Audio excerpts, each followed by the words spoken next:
Kako ide, majstore?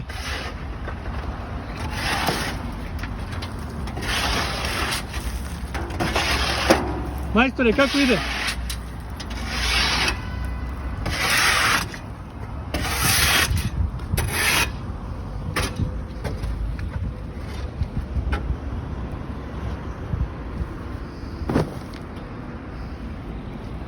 Znaš da to nije deponija, ej? Jel imaš decu? Imaš likog da ostaviš ovu zemlju posle sebe?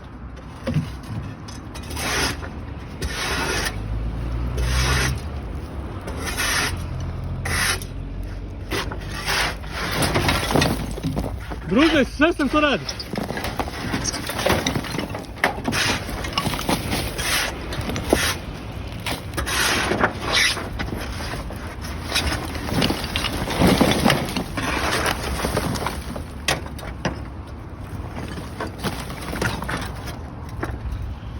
Svaka čast, brate. Srbija je ponosna na tebe.